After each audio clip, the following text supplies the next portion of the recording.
Hey, welcome everyone to Maximus Call-In Radio Show, episode 51. It's kind of amazing that we've been doing this for so long, but I enjoy taking all your questions and providing science-based answers and coaching through health questions all about health and performance optimization.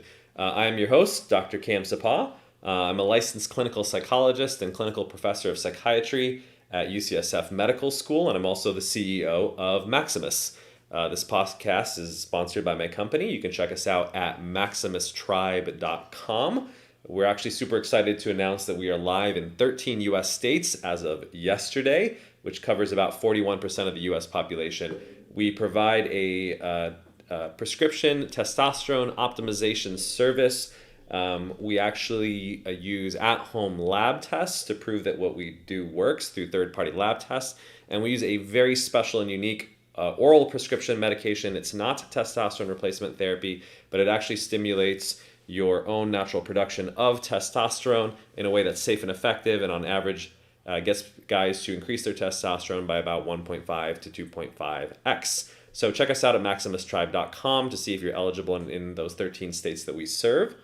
Today's show is actually all about health and performance optimization. So I take live questions from the audience, all about optimizing your nutrition, your fitness, your sleep, your relationships, and anything in terms of psychological health and mindset. We always like to start the show with what I call a weekly unpopular opinion, because I like to provide contrarian, though evidence-based views on things. And if you ask most experts, health gurus out there, they talk about magnesium. What's the best form of magnesium? Almost everyone says magnesium glycinate. It's actually probably the most common form that you can get. And my unpopular opinion is that it's not the best form of magnesium. So I'm actually going to talk today about a very special form of magnesium that was just introduced to the market and why it's actually far, far superior to anything that's existed before. So first and foremost, let's talk about what magnesium is and why it's important in the first place. In fact, I was talking to a young lady recently who has a lot of stress and anxiety, and I suggested to her actually to take magnesium. And she was like, well, why? What does it do, and why is it important for me? And I thought that was a great question, and I'll share the answer with you all as well. Magnesium is essentially an essential mineral or micronutrient that we naturally get in all kinds of foods. Unfortunately, our soil has become so deprived of natural foundational factors that the food, especially like the produce that we consume, is not as magnesium rich or dense as it used to be.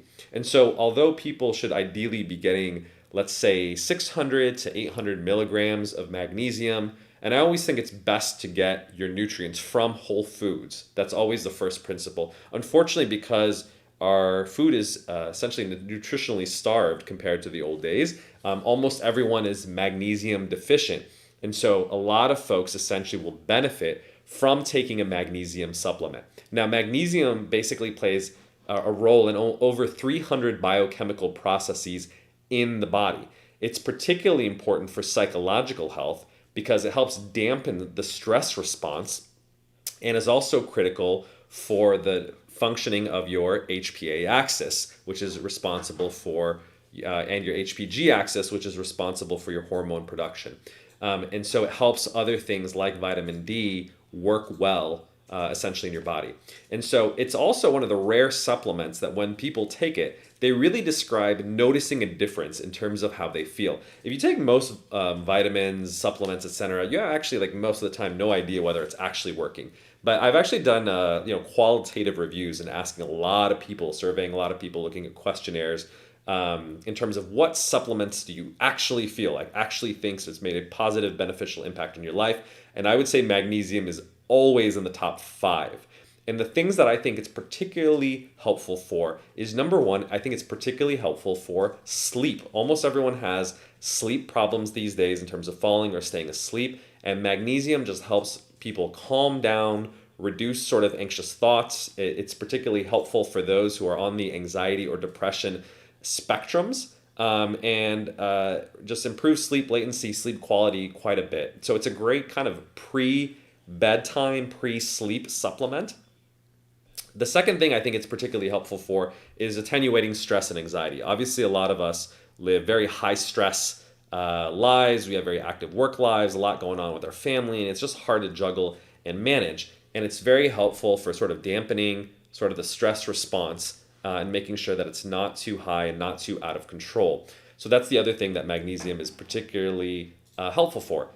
Interestingly, in women, it may be particularly helpful for dealing with symptoms of sort of PMS, such as cramping, or if you're an athlete and you notice yourself cramping, it can be very helpful to alleviate muscle cramps along with other electrolytes such as potassium, sodium, and calcium. We don't tend to be very obviously short in sodium. We have very sodium-rich diets these days. People aren't often calcium deficient as long as they're eating a meat-based or animal-based diet, but we do particularly tend to be starved of magnesium and potassium. We don't necessarily or generally recommend taking potassium supplements because if you overdo potassium supplements, they can cause heart issues. That's why most supplements, potassium supplements that you see on the market, don't have more than 100 milligrams. I think it's actually required by law at a time. Magnesium supplements, on the other hand, they're very hard to overdo. There is one very commonly known side effect, which is it has a laxative effect. So if you go to any sort of supermarket, vitamin store, etc., you'll typically see you can buy magnesium off the shelf. It's a very common over-the-counter supplement. Unfortunately, though, if you go to like a CVS and Walgreens, they tend to use the very cheap forms of magnesium. So the cheapest form would be magnesium oxide. If you ever see magnesium oxide on a label of a vitamin, do not take that. It's very cheap. It's not very bioavailable at all. And you're just wasting your money because you're flushing, vitamins down the toilet. Another common form is magnesium citrate. Magnesium citrate does have better bioavailability. However, the problem is it has a very strong laxative effect. So ironically, people, in fact, take it on purpose in order to reduce constipation. So if you're trying to take it, obviously, at higher dosages, just be very aware of the laxative effect. And so, and it also varies by individual. Some people are fine, and some people, they're just sitting on the toilet all day. So don't overdo it. If you're going to try taking it, start with a low dosage, make sure that your GI system can handle it, and then work your way up. The much more commonly recommended form is a form called magnesium glycinate, also known as magnesium bisglycinate. And the reason, by the way, for all these different forms, if you're curious, like why do we have so many forms of magnesium? The reason is most of the time these minerals are essentially chelated, or they're chemically combined with another agent that helps it sort of move around the body, if you will.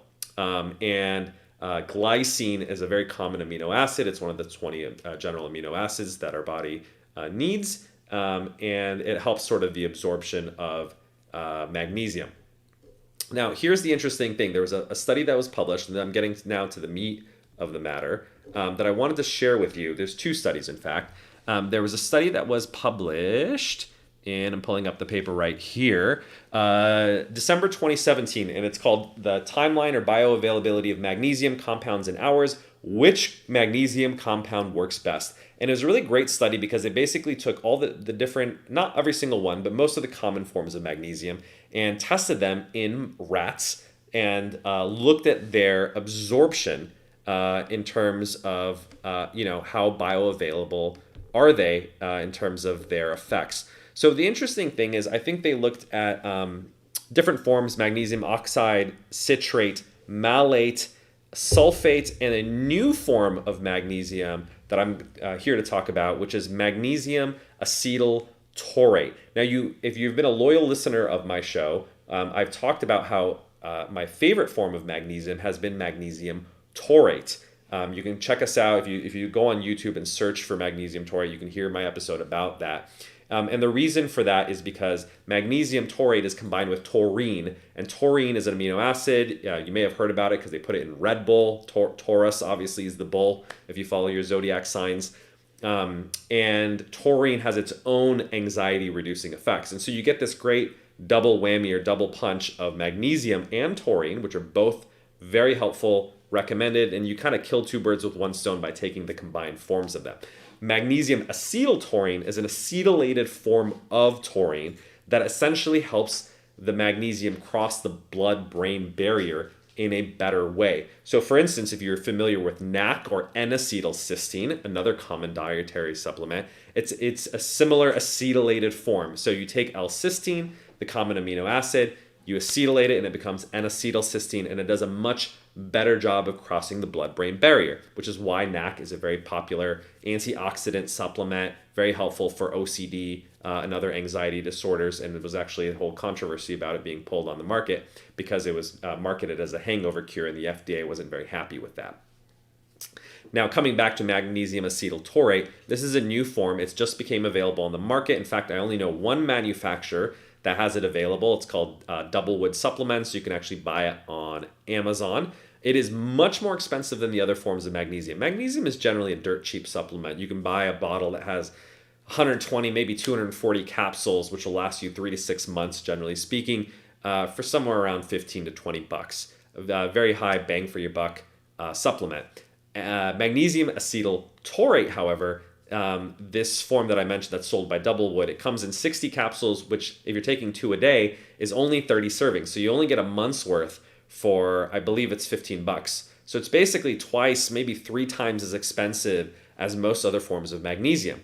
The other thing is that it's very low in what's called elemental magnesium. Now I realize this is kind of confusing, but you have to read the label carefully because, as I mentioned, there's all these different forms of magnesium, but how much of it contains actual magnesium as opposed to the glycine, taurine, or whatever it's bonded to.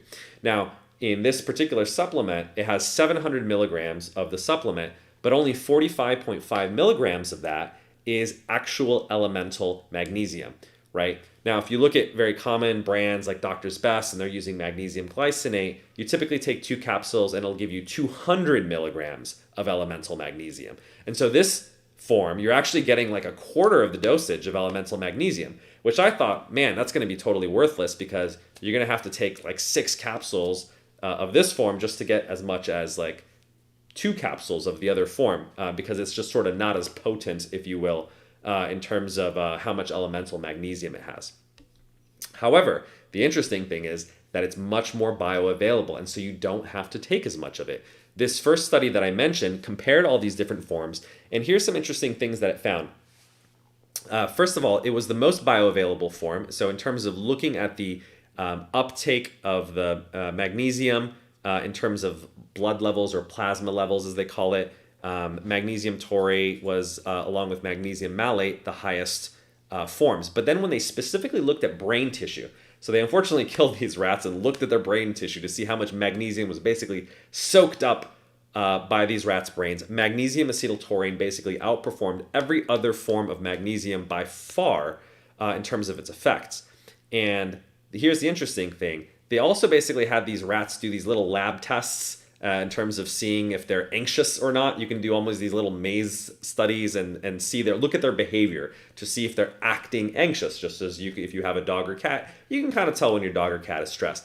The interesting thing is that the other forms of magnesium, such as magnesium sulfate, etc., did not affect anxiety.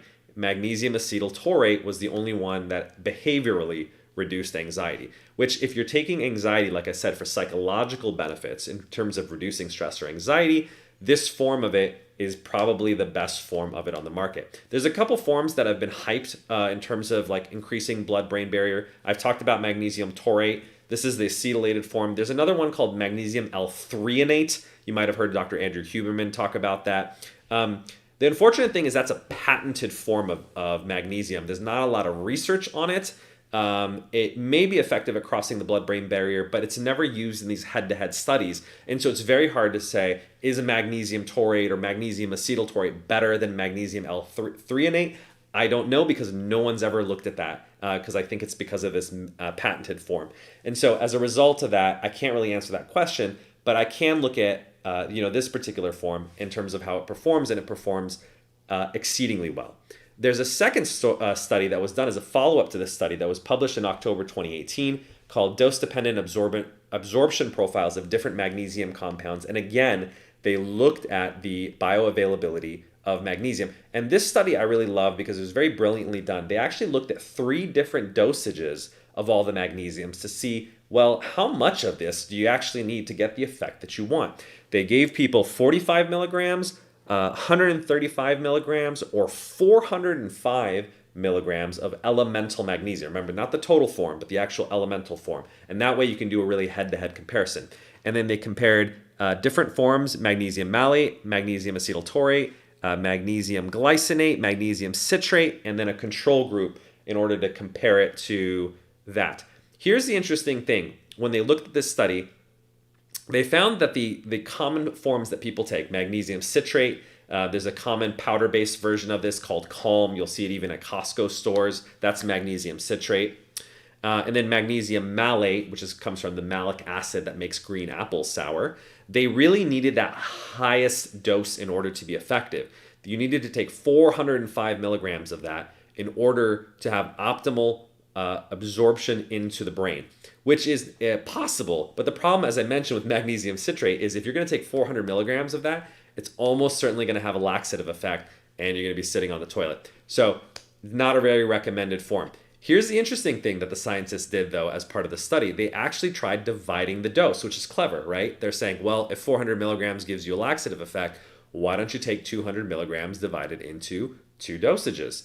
And the thing is, while that does work in terms of spreading out the total amount, it doesn't work in terms of giving that maximal brain uptake. Meaning that if you're trying to get that calm, zen-like feeling, splitting up the dose is not as effective as taking the whole dose together, the 400 milligrams together, which is, I think, what most people want to achieve if they're taking it for psychological reasons. So basically, there's no way of kind of hacking your way around the laxative effect. The other form, magnesium glycinate, did have really good brain absorption at only the 405 milligram dosages of it. So the thing is, I do actually think magnesium glycinate, the common form, is useful. But if you're going to take it, it's really only helpful based on this study for reducing sort of stress and anxiety and achieving maximal brain levels of it at that 405 milligram dosages of it. If you buy most forms of it on Amazon or your favorite supplement manufacturer, you will typically need to take at least 2 or 4 capsules of it to achieve that 400 milligram dose. And like I said, you have to just make sure that with your body and your chemistry, that doesn't cause too much of a laxative effect. The good news is with glycinate, it has much less of a laxative effect than the citrate. That's why it's kind of a lot more popular essentially these days. But some people are still sensitive, and so you have to see what works for you. Now, here's the fascinating thing, and now I'm getting to the good part. They tested magnesium acetyltaurate, this new sexy form that I'm talking about, and they found something really interesting. It doesn't matter if you took 45 milligrams, 135 milligrams, or 405 milligrams. It all worked equally the same, unlike all the other forms that you had to take the highest dose. So here's the fascinating thing. Even 45 milligrams of elemental magnesium acetyltaurate worked just as much in terms of brain uptake as 405 milligrams of magnesium glycinate. So it's basically 10 times more potent on an elemental magnesium level, milligram for milligram, as the common form that everyone recommends. And so less is more, even though, like I said, it's more expensive, you don't need to take as much of it. So the form that I mentioned, Doublewood supplements, it only has 45.5 milligrams, but that's exactly the dose that was used in the study, and it's exactly the amount that shows that was able to get brain magnesium levels up to 8 milligrams per gram protein. So the good news is you can take a tenth of the dose, essentially, of elemental magnesium, and it works just as well. So it's now essentially my new favorite form, at least for psychological reasons. If you're taking it to reduce your stress, anxiety, or sleep, I do actually recommend magnesium acetyltaurine. It's actually what I take personally now. Unfortunately, the reason I actually ran across and found this new form is because the manufacturer Cal that was making my powdered magnesium taurate supplement stopped making it, and so I was like, oh man, I got to go find a new form. The reason I like the powder form is because in order to get enough magnesium, which was 325 milligrams of that old form of magnesium taurate, you have to take like a 5-gram scoop. And instead of taking 4 or 6 capsules, I would just take the powder, mix it into water. It was raspberry flavored, and it's very pleasant sort of pre-bed drink. And that's an easy way of getting enough But yeah, you had to consume basically 5 grams just to get 325 milligrams of elemental magnesium. With this new form, I only have to take 700 milligrams, so it's basically a fifth of the dose that I was taking, in order to get the 45 milligrams this study showed was effective for getting optimal brain levels. So that's my suggestion. That's my weekly unpopular opinion. The best form of magnesium is not magnesium glycinate, not magnesium L-threonate, as most people or other health gurus say. It's actually magnesium acetyl taurate, MAT. The brand name of it is Toro Mag.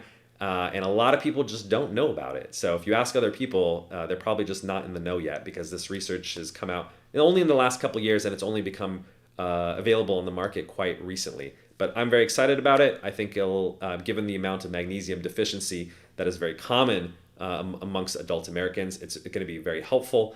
And if you are looking to increase your testosterone, magnesium does not increase testosterone on its own. But if you are deficient in magnesium, it may interfere with your body's own natural production. So if you supplement and get your magnesium out of sort of the depleted range and into the normal range, it may allow your body to produce, what your genetic potential will be. If you obviously want it to go above and beyond sort of average levels, that's when you can sign up for MaximusTribe.com. We actually set up a special link for Clubhouse listeners. It's MaximusTribe.com/Clubhouse, which will give you priority access to our program.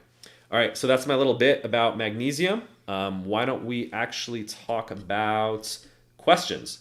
So if you have any questions from the audience, I will take them. I think there's some questions from YouTube. Victor, do you want to read some of these?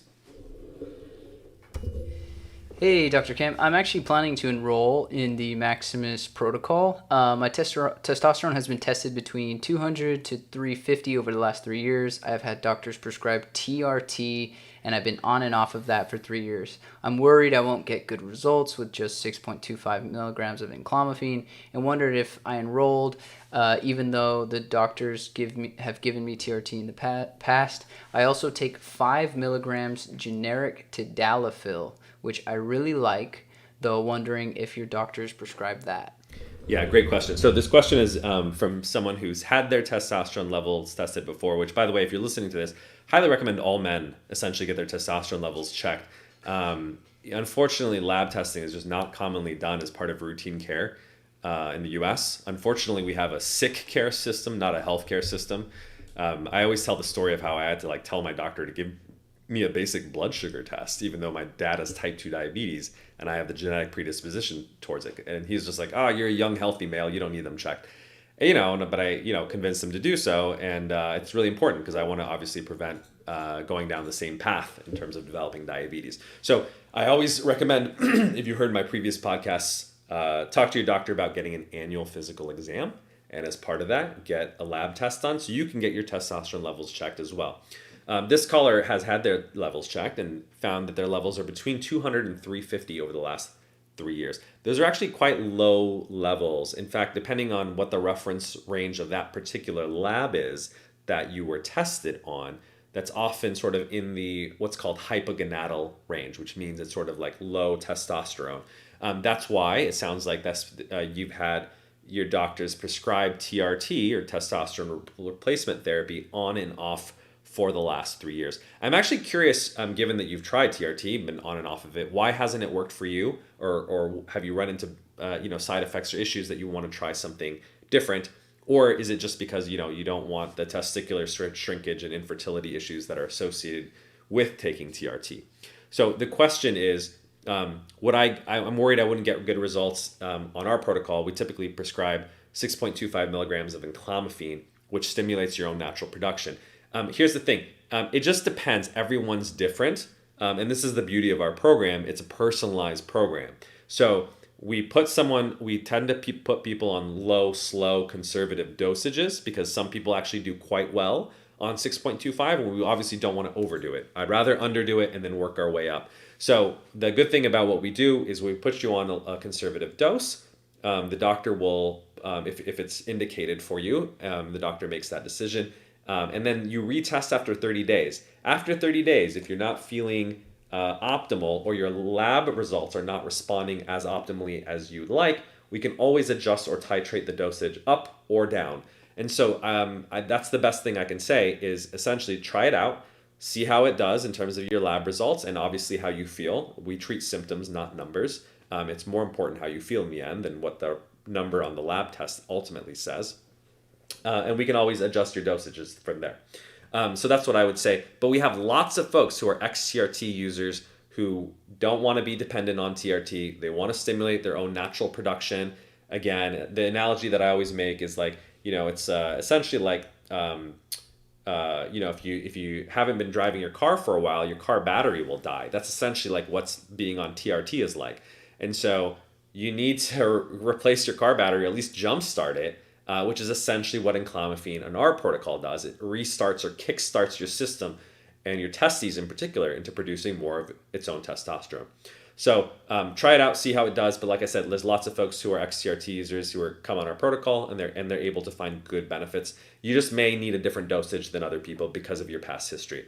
The other part two of your question was about taking 5 milligrams of generic tadalafil. So for folks who are listening and they're wondering what that is, you may have commonly heard of the brand name of it. That's Cialis. Cialis is in the same category of ED medications like Viagra, which almost everyone has heard of. They're both PDE5 inhibitors. They block a particular enzyme that increases vasodilation or blood flow to your blood vessels, which obviously improves people's ability to have an erection. And we are not currently prescribing that at Maximus, but keep on the lookout. We actually are releasing a sexual health and performance product that will have that and some other goodies in the future. So what I would suggest is just go on the current King protocol. If you're interested and the doctor decides it's right for you, get your testosterone into the optimal range. A lot of people find that just by increasing their testosterone, in fact, 75% of people, when they go on these types of medications, which are called SERM, selective estrogen receptor modulators, they find that their libido improves. So a lot of people misunderstand essentially Viagra and Cialis do not increase your libido. All they do is make you hard, which is great. It's great to have a nice erection, but it doesn't stimulate desire, sexual desire or libido. That is much better done by testosterone, which is the master male hormone. I actually think they're very complementary if you think about them. Testosterone increases libido. Tadalafil or Cialis increases your ability to have erections. So they're synergistic, but they do different things essentially in the body. Tadalafil does not increase testosterone. All it does is increase blood flow. So I always say it increases sexual performance, right? Performance meaning like the erection, but it doesn't enhance the enjoyment of sex. And that is a lot more has to do with, I think, testosterone and dopamine, to be honest. All right, so Ian has a question. If I take more than 45 milligrams of elemental magnesium through magnesium acetyltaurate, does it have better effects? Great question. No, it doesn't. That's the interesting thing about the study. More is not better. They compared 3 different dosages, as I mentioned, 45 milligrams, 135 milligrams, and 405 milligrams. And there was no statistically significant difference between those different forms, even though the latter form was 10 times as much. So the good thing for your pocketbook and not having to swallow more than 2 pills is more is not better. It's just very potent and effective. And so all you need is 45 milligrams. In fact, I wish the study tested a lower form, like half the dose, 22.5 milligrams, because I'm curious if just taking 1 pill would be enough. And that would obviously be the most cost effective. You can obviously just subjectively try that for yourself and see if it works. But I always believe in following the research and the science. It showed that 45 milligrams works, and it's not that expensive to $15 for a month supply. So I would stick to 45 milligrams, and you can always experiment from there. It sounds like we had a follow-up question from the first caller. The reason I was on and off is because I didn't like the testicular shrinkage and I don't like doing injections. Well, I don't blame you. I absolutely would not do TRT if I don't have to do it either, because I don't like, even though I'm in the healthcare field and I get lab tested. So, I get injections in terms of getting a blood draw from a phlebotomist, and it's not fun to have someone stick a needle in your veins. Now, obviously, testosterone can be injected intramuscularly, which is like, a stab literally in your butt, or sometimes can be done subcutaneously, meaning just underneath the skin if you're using sort of insulin needles.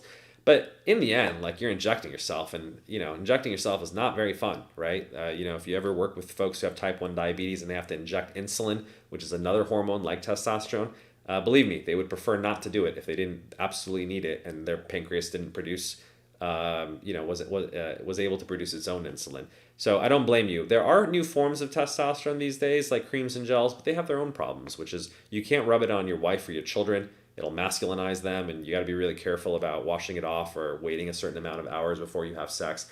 It's not a great user experience. That's why in fact, I started Maximus, was because, if there was an oral medication, just like a normal pill that could double your testosterone levels, it would be a blockbuster. And there is, and it's called enclomiphene, and we prescribe it. So I don't blame you. So try it out and see how it does. The other question that you brought up is, so I had trouble complying and also having to donate blood to reduce hematocrit and reduce blood cells, which is too many variables. That's actually a really great point. I'm glad you brought it up. A lot of people, when they take testosterone, synthetic testosterone from outside of their body, even though they call it bioidentical testosterone, meaning that it's similar to the kind that your body produced, I think that's such a faux pas, by the way. It's still synthetic, even though it's biologically similar to your body. It doesn't act the same way because it shuts down your own production. And so the first difference is you're not getting all the beneficial neurohormones or brain hormones that comes in the cascade of steroidogenesis, meaning your body starts with cholesterol that you consume from food like eggs and shrimp, and it turns that into pregnenolone, progesterone, all the way down to testosterone and estradiol. And when you shut down your own production from taking TRT, you're missing out on those beneficial brain hormones. That's why really good HRT doctors will make sure that you're supplementing with things like pregnenolone to make up for it. But as you point out, now there's a lot of variables to juggle. One of the side effects that you mentioned is also that it can mess with hematocrit levels. So it increases red blood cells. Your blood essentially becomes too thick, which is a little bit dangerous. And so you have to constantly monitor your labs, make sure that it's not too high. And if they are, they actually recommend people donate blood on a regular basis who are on TRT to alleviate essentially the side effect. The nice thing about enclomiphene in our protocol is it doesn't significantly increase hematocrit in most people. And so it doesn't require that same level of monitoring and concern as TRT. That's why I essentially say it's a lot safer, especially for young, healthy men. But thank you so very much for sharing your experience with TRT, and it really highlights essentially why we've developed a TRT alternative. Because as Dr. Jim Hoatling, our medical advisor, said, and you should check out his podcast if you look us up on YouTube. Maximus Podcast is a really great episode. He's a professor of urology at the University of Utah. His point of view is basically if you're under the age of 50, you should not be on TRT, right? Unless you have a missing testicle or a testicular injury and you can't produce your own testosterone, that doesn't obviously apply to most people. You should really consider this sort of testosterone stimulation or maximization, as we call it, to stimulate your own natural production. So thank you for those really great questions from YouTube. If you have any more questions, feel free to type them in. Now I'm going to return to Clubhouse. If you have any questions on Clubhouse, please raise your hand and I can take any questions from you live. Or if you're listening on Twitter Spaces, I see Shane, Dave, Abhijit, Dan, John, Robin. Please chime in and I can answer any questions.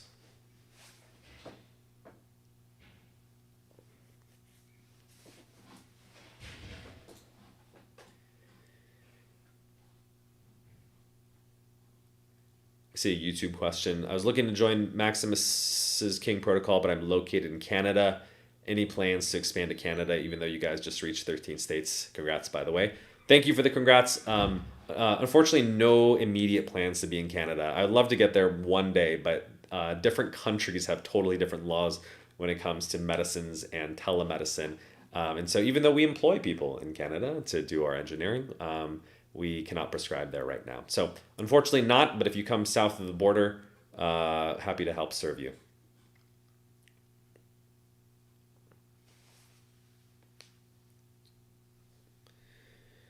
All right, other questions? Otherwise, we can go back and answer some questions that were submitted from last week.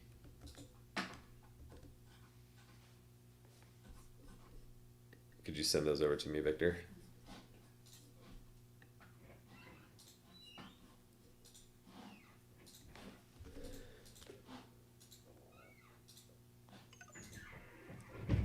just got a request from.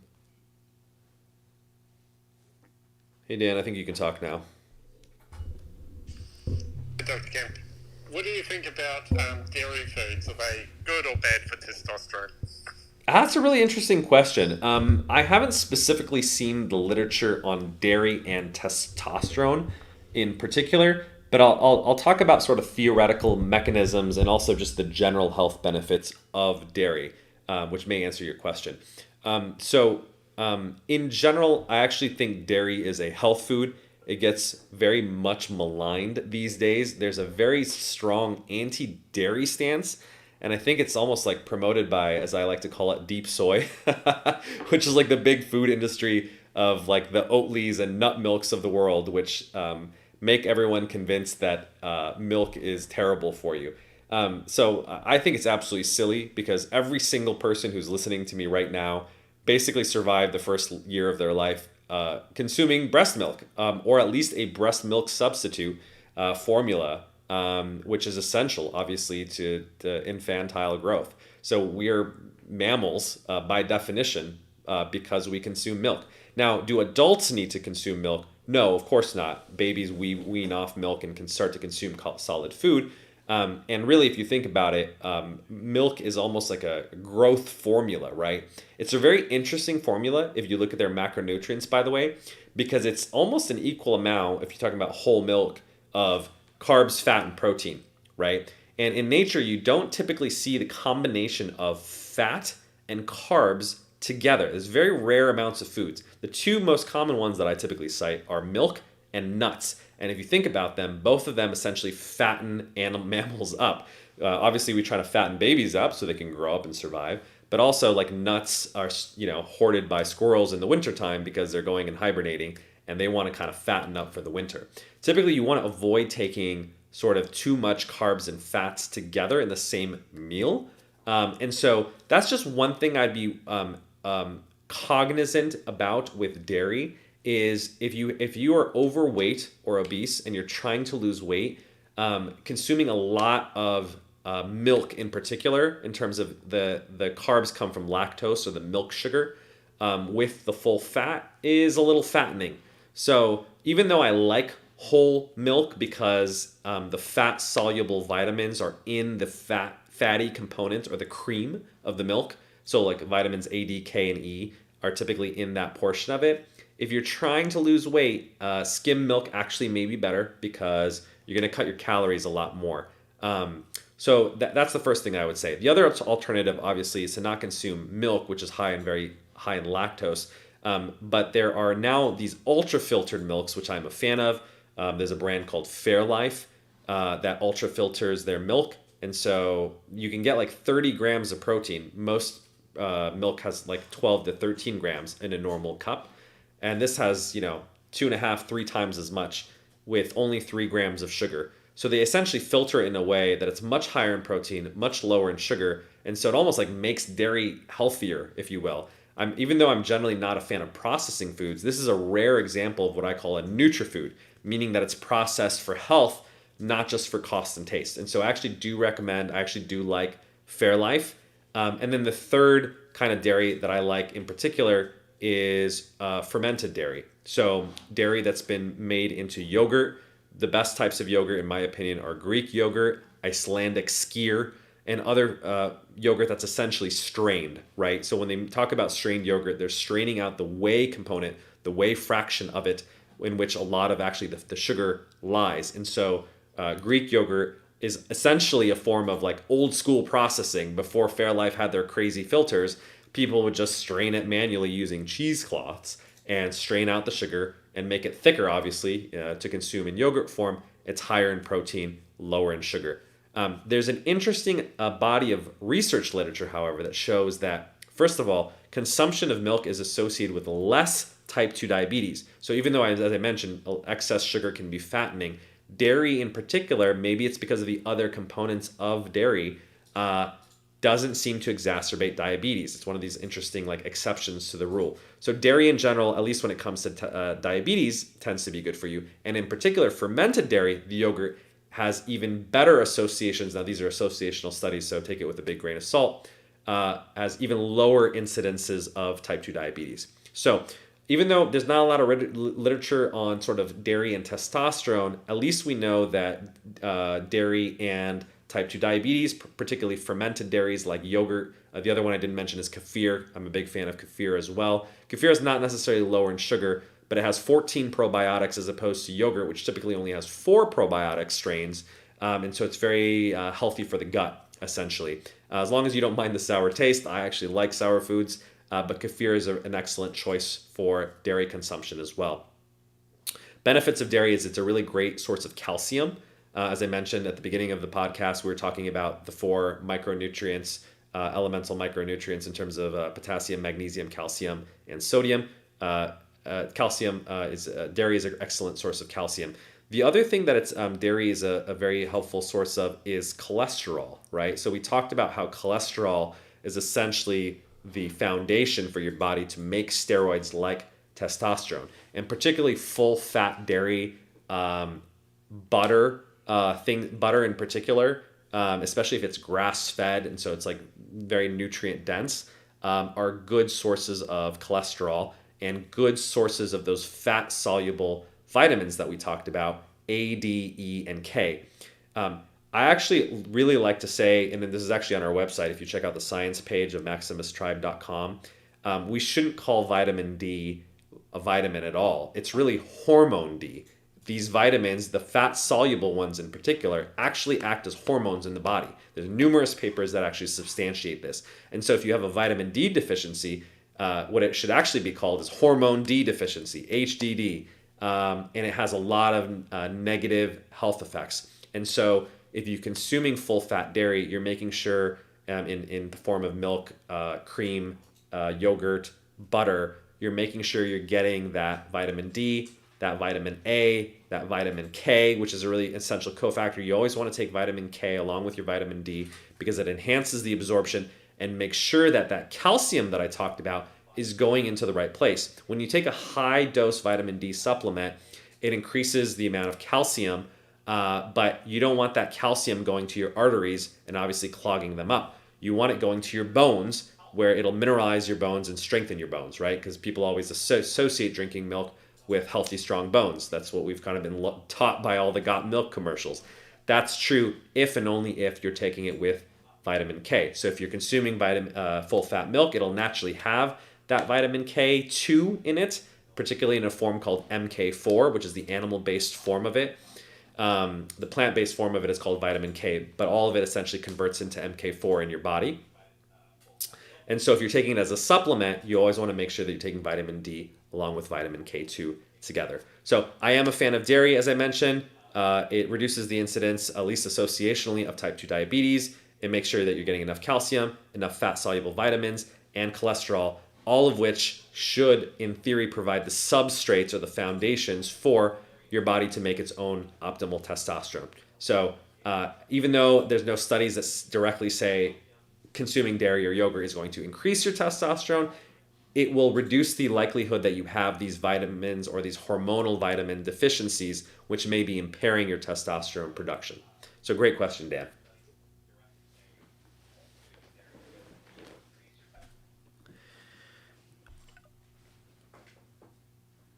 All right, I'm bringing up Cowboy Theta as a speaker.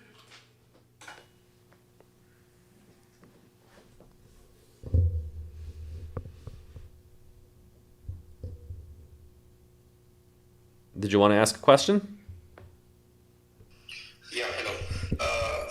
Doctor, what is the impact of exercise on testosterone? Yeah, great question. So the question is, what is the impact of exercise on testosterone? So there's two things that are important to note. There's the acute and then there's the long-term effects. So acute exercise, particularly strength training, weightlifting, or high-intensity exercise, has a stimulatory effect on testosterone, meaning that it'll increase testosterone, it'll increase growth hormone. So there's lots of studies when they show that if a guy particularly goes to the gym, does a hard workout, especially one that's sort of like muscle strengthening, weightlifting, it will acutely increase your testosterone growth hormone. Part of probably the reason why we feel so good when we go and we work out at the gym. So it has this sort of temporary effect. Obviously, a couple hours after, testosterone and growth hormone levels go back down to normal. So if you think about it, every time you work out, you almost get this like temporary boost in terms of your testosterone and growth hormone, which is it's not necessarily long lasting, but if you do it on a regular basis, like you're working out at least, let's say, 3 to 5 times a week, which is the general recommendation that I provide in terms of strength training, it will, elevate your levels more than someone who is sedentary. So those acute levels can turn into basically long-term benefits if you're doing it consistently enough, even though it is going up and down. 5 little boosts or 5 spikes essentially a week are better than someone who's having no spikes because they're sitting on their butt all day being sedentary. And so I actually do think it's absolutely critical for optimal testosterone production that you do regular muscle strengthening exercise. So that's part one of that question. The thing you want to be aware of, however, is excessive cardiovascular exercise. So I mentioned, for instance, high intensity HIIT training. You may have heard of high intensity interval training. That's great to do. I generally recommend that people, though, don't do it more than 1 to 2 times a week. If you're talking about true HIIT training, what I mean by true HIIT training is a Tabata style workout in which you're sprinting all out for 20 seconds, followed by 10 seconds of rest. You're repeating that 8 times for a total of 4 minutes. And it may not sound like a lot to only work out for 4 minutes, but these guys are going full bore. If you actually read the original studies that Tabata did in Japan, he was doing it with the Japanese Olympic speed skating team. And these guys, Olympic athletes, were like on the ground huffing and puffing, right? So this is true high intensity interval training. It's great. It's a very efficient exercise, and it's great at increasing VO2 max and endurance capacity. But it strains the body. It particularly strains the central nervous system, and so you don't want to do it more than 1 to 2 times a week. Now, general cardio, if you're talking about sort of medium intensity cardio, we're talking about jogging, cycling at a normal pace, that you can do 3 to 5 times a week, no problem. And that's generally the type of cardio that most people do. They're just going on a run. They're not sprinting, until they're almost passing out, like I'm talking about here. That is helpful and beneficial, but I would just say be wary of like the mileage that you're putting in. If you're a regular runner, right? If you're talking about, let's say, this is an approximation, you're doing like 10 to 20 miles a week, you're probably fine in terms of testosterone levels. If you start amping up the mileage and you start being essentially an endurance athlete, now you're running 30 to 50 miles a week, which is what I used to run when I was a competitive runner. In fact, doing track and cross country, it actually may start to have a negative or deleterious impact on your testosterone levels. Now, everyone is going to vary in terms of this because of your body's ability to recover. Your age makes a big difference. I was very young when I was running competitively, so it may have been totally fine. If you're starting to do that in your 40s and 50s and you're putting in a ton of mileage, your ability to recover essentially decreases with age, and you may run into overtraining a lot more than you did when you're younger. So my philosophy is, look, cardio is good for you. I'd recommend everyone do cardio for cardiovascular health, but it's not absolutely necessary. If you're doing like 3 to 5 times of strength training a week, and you're doing, let's say, a lot of low intensity steady state exercise, meaning walking, you should be walking at least 7,500 steps a day. That amount of walking plus that amount of strength training, you don't really need to do too much cardio. Like I said, once a week, if at most. I like to joke that sexual activity is the best kind of cardio that there is. So if you have a healthy relationship with your significant other, have as much cardio as you'd like. That's probably the best form. But just watch excessive endurance training, because that may actually have a negative impact if you overdo it. So especially if you're talking about half marathon to marathon running, I'm not a fan of. I actually discourage men in particular from doing that, women as well. There's interesting research that looks at people who complete marathons, and they have not only higher incidences of upper respiratory infections, meaning they get higher rates of colds and flu, because it suppresses their immune system to run a marathon, but they also actually have elevated cardiac markers, which are only generally seen in people who have heart attacks. It basically damages the cardiac or heart muscle and makes it look like you're having a heart attack, which obviously, even if you're not a scientist, that doesn't probably sound very healthy. I don't think human beings are meant to run 26 miles in a row, which is why the first guy who did it at marathon literally passed away and died. So I think honestly it's an ego trip that most people run marathons, and it's for bragging rights, and there's no point of doing it. So as a former reformed distance runner, and I can say that because I took the red pill, so to speak, it's better to run fast than it is to run long. So that's the only caveat I would say with exercise. Most exercise is beneficial for testosterone. Just don't overdo it in terms of the cardio. All right, got another request. Shane.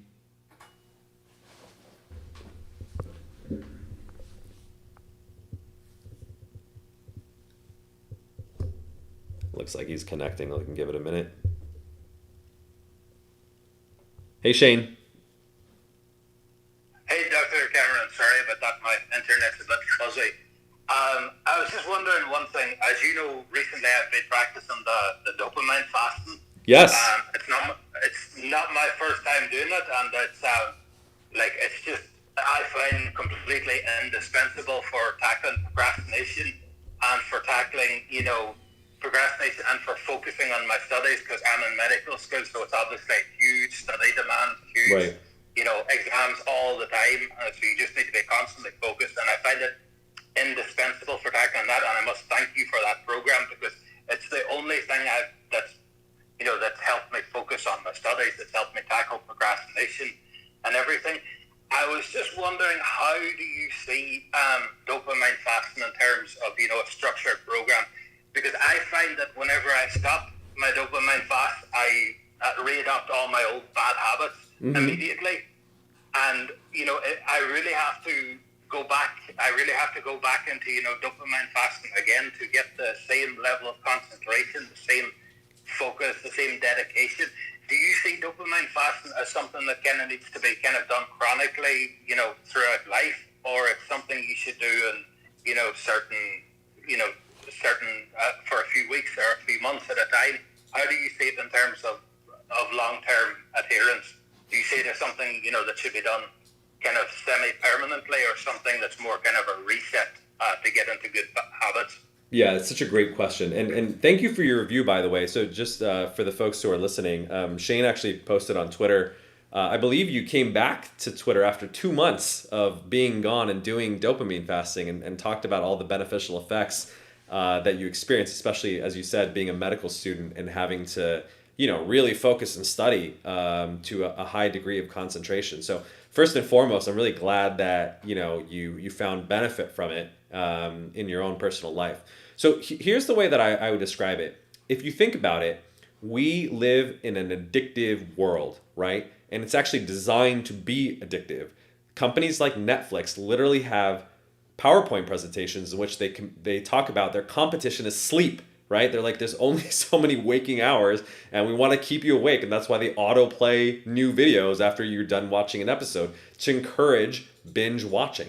So if you think about these things, they're literally digital dopamine dealers. They're digital drug dealers. And there's no difference between a processed food company that makes Cheetos, which are chemically designed so that you don't notice how many calories you're consuming, and Netflix, which is competing for your attention. They're all essentially a form of addiction from a psychological perspective. As a psychologist, it doesn't matter if it's a drug, a drink, a food, or a digital addiction. Addictions take many essentially different forms. The bad news is we're in a hyper addictive environment, and also a lot of us, especially like in American society, are lacking sort of the primary satisfactions, as Francis Weller talks about, in terms of family and community and purpose and meaning. And so when people lack these things, they naturally turn to addictions, or what are called these secondary satisfactions, in order to quell the deep meaninglessness and loneliness that is pervasive in our lives.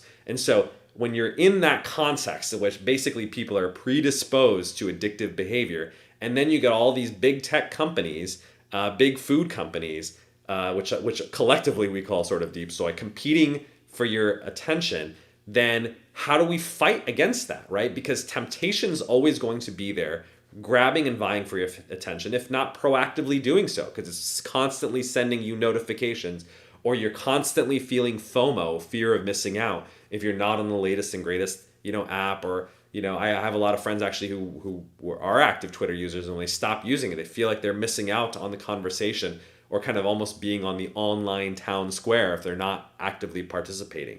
So for all of these reasons, that's why I think dopamine fasting is really important. And just to clarify for everyone listening, dopamine fasting does not mean trying to eliminate or avoid dopamine. Dopamine is necessary. Obviously, you have conditions in which low dopamine, such as ADHD and Parkinson's, are very problematic. Dopamine fasting is really referring to cutting down on addictive behaviors which are mediated by dopamine. Remember that dopamine is not the pleasure neurotransmitter, it's actually the anticipation of reward. In fact, it may be opioids, the opiate receptors and the endogenous opiates that are more associated with reward, or with pleasure, I should say. While dopamine is really the anticipation of reward. So when we see that notification or that new email on our phone, we get that dopamine hit even before we click it because we know that there's like a prize awaiting for us. And in order to avoid sort of that stimulus response conditioning that we're so addicted to, dopamine fasting is basically saying, look, I'm not going to, just like intermittent fasting, I'm not going to eat 24/7. We weren't designed to just sit there and graze all day. It also means I'm not going to pick up my phone 200 times a day, 100 to 200 times a day, which is the average amount of times that people pick up their phone, and they're constantly essentially pulling the slot machine, seeking a reward. Now, the problem is, as Shane kind of points out, it's hard to be completely abstinent, right? So like Shane wasn't on Twitter for 2 months, but now he's back, and hopefully, this is worth it in terms of the educational content that I'm providing. But there's a difference between someone who says, all right, I'm going to use Twitter between 6 and 7 p.m. because that's when Dr. Cam's show is on. I hopefully will get a lot of like informational density, right? Just like nutritional density of like, good quality foods. You want high informational density as well, where hopefully this is an hour where you've learned a lot. And then you can take that hour and then you can go back offline to your normal life and engage with your friends and family and do real shit. So that's an example of dopamine fasting where you're saying, I'm going to use it for an hour a day. I'm going to use it for an hour a week, whatever it is that's right for you. I'm not prescribing an amount of time, but I generally find that less than 30 to 60 minutes of social media a day is probably best for most people, unless you obviously need to use it professionally for work. That's a different matter. But for most people, in terms of recreational use of social media, you really want to keep it to less than 30 to 60 minutes. And you want to do that in a scheduled time. That's what I call dopamine feasting, meaning you should set aside a time, a priori beforehand, and say, this is the time that I'm going to check my messages. This is the time I'm going to respond to my DMs. This is the time I'm going to catch up with the social feed and see what's interesting out there in the Web3 crypto world, if you're following all that. Catch up on my articles, do whatever it is that I need to do. But I'm going to do it between the hours of, let's say, as I mentioned, 6 and 7 o'clock. The benefit of doing that is that you're doing it according to a time, not an impulse, right? The way that most people use social media is they do it according to an impulse, meaning they do it when they're lonely, angry, anxious, tired, bored, etc. And so it quells that negative feeling and obviously provides a positive feeling of interesting stimulation, what I call double reinforcement, because it takes the bad feeling away and also introduces a good feeling. And that's the basis for addiction. So as opposed to being triggered by our internal stimuli in terms of negative emotions, dopamine fasting says, nope, the only thing that's going to trigger your use is a schedule, right? I do it at 6 o'clock, I end it at 7 o'clock, and then I fast, meaning I go back and do it. And I generally tell people the best time to fast is 1 to up to 4 hours before bed. You don't want to be using your phone, your laptop, bright lights, television right before bed, especially if you have trouble sleeping. That is likely contributing not just because of the blue light, but because of the overstimulation of your brain. So especially at least that last hour before you go to bed, you want to unwind. You want to do relaxing things. You want to take a shower. You want to spend quality time with your loved one. You want to read a book. Interestingly, reading is not very addictive. I've never had a client who's been like a book addict, but definitely people who are social media addicts, because it's just not reinforcing the same way. So that's basically dopamine fasting. But Shane, to finally answer your question, given that we can't escape technology, we're not Luddites, and I don't advocate neo-Ludditism in terms of we cannot be completely abstinent. You can choose to be abstinent from alcohol, even though that's hard socially. You can absolutely be abstinent from drugs. There's no reason to take any recreational drugs. But it's very hard to be abstinent from technology or the internet, right? Especially if you have like a professional white-collar job.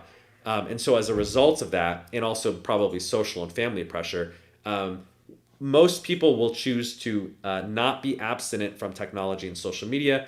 So the question is, how do I use it responsibly, as they like to say in alcohol, or use it minimally in a way that's not as problematic?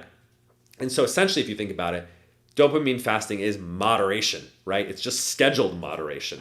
That's purposeful and intentful. And so yes, I actually do think it's something that you need to do for the rest of your life, because it prevents overdoing addictive things. Now, I don't think you need to do super long, prolonged fast necessarily for the rest of your life. I think it's great that you did like a 2-month fast where you basically did not go on Twitter or social media.